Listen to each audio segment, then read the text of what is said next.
C K news चौगामा की आवाज। जनपद मुजफ्फरनगर के अहिल्याबाई चौक से धनगर समाज के सैकड़ों लोगों के द्वारा संदिग्ध परिस्थिति में हुई अंकित पाल की मौत की गुत्थी को सुलझाने के लिए पैदल मार्च निकाला गया। उनके द्वारा एक ज्ञापन मुख्यमंत्री योगी आदित्यनाथ के नाम नगर मजिस्ट्रेट को भी सौंपा गया। उन्होंने कहा कि अंकित पाल एक होनहार छात्र था जो कि पुलिस में था। उसकी संदिग्ध परिस्थितियों में मौत हो गई। अंकित की मौत की गुत्थी को सुलझाने के लिए धनगर समाज के द्वारा मांग की गई है। उनके द्वारा जल्दी पता लगाया जाए कि अंकित की मौत कैसे हुई, क्योंकि पुलिस कर्मियों के द्वारा उसके घर पर फोन कर उन्हें जानकारी दी गई थी कि उनके पुत्र का एक्सीडेंट हो गया। लेकिन जैसे ही परिजन घटना स्थल पर पहुंचे तो वहां पर पुलिस कर्मियों के द्वारा कहा गया कि अंकित पाल ने आत्महत्या कर ली है। मुझे अरविंद धनगर कहते हैं। धनगर जी, आज ये देखिए, अंकित पाल जो है ये हमारे समाज का एक होनहार बालक था जो कि आरक्षी पद पर मैनपुरी के पास जलेसर थाने में पोस्टेड था। और अभी एक दिन इनके परिवार वालों को सूचना दी गई कि आपका जो लड़का है अंकित पाल, वह एक दुर्घटना का शिकार हो गया है, एक्सीडेंट हो गया है। जबकि मैं नॉर्मल रूप से अपने परिवार से बात कर रहा था रात में, और सवेरे परिवार वालों को जैसे फ़ोन किया, वहीं से ही जो जलेसर सीट के जो थाना अध्यक्ष हैं या अन्य पुलिस अधिकारी हैं, उन्होंने बताया कि आपके बच्चे का एक्सीडेंट हो गया है। उसके पश्चात परिवार के लोग जलेसर पहुंचे। वहां उन्हें दूसरी घटना दिखाई गई कि इन्होंने आत्महत्या की है। अब यहाँ संदेह प्रतीत होता है अंकित पाल, जो कि एक बहुत होनहार छात्र था, वह पुलिस के पद पर जरूर भर्ती हुआ था, लेकिन वह यूपीएससी में अन्य सिविल टाइप की परीक्षाओं की तैयारी कर रहा था। अब आप देखिए, यह घोर विडंबना है।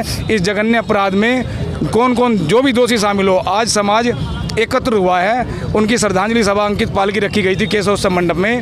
हमें भी रात ही पता चला कि समाज का एक होनहार बालक के साथ इस तरह का जो घटना की गई है, बहुत यह कुकर्ती है। जहां एक और हमारे माननीय मुख्यमंत्री योगी जी की सरकार जो है वो अपराधियों पर उनके पर बुलडोजर चलाने के लिए पूरी तरह से तैयार है। दूसरी ओर एक पुलिस का आरक्षी, एक पुलिस का सिपाही, उसके साथ एक ऐसा अपराध हो गया, वह उसे वहाँ का जो पुलिस प्रशासन है जलेसर का आत्महत्या में तब्दील कर रहा है। वह जो कमरा था उसमें कोई कुंडी नहीं टूटी हुई थी। पहले बताया कि कमरा बंद करके उसने आत्महत्या करी, और उससे पहले दिन बताया कि उसने उसका एक्सीडेंट हुआ है। जबकि पोस्टमार्टम रिपोर्ट वगैरह में कोई इसी प्रकार का खुलासा नहीं है कि उसने आत्महत्या की है। वह हत्या प्रतीत हो रही है। और एक तरफ उनका इस जो गरीब समाज है, यह धनगर जो समाज है, पाल समाज है, इसके साथ घोर अन्याय हो रहा है। इसके खिलाफ अब समाज का युवा सड़कों पर उतर करके मौन जुलूस के रूप में देवी अहिल्याबाई चौक तक आया है, और यहीं से उनकी जो श्रद्धांजलि सभा है वहाँ तक वापस जाएगा।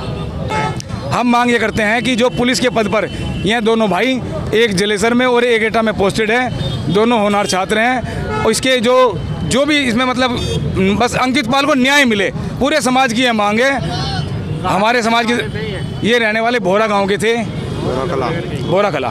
कितने समय से पोस्टिंग था वहाँ पे? अभी 2020 की भर्ती थी।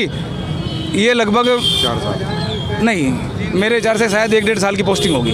मुझे जानकारी नहीं है इस चीज़ की।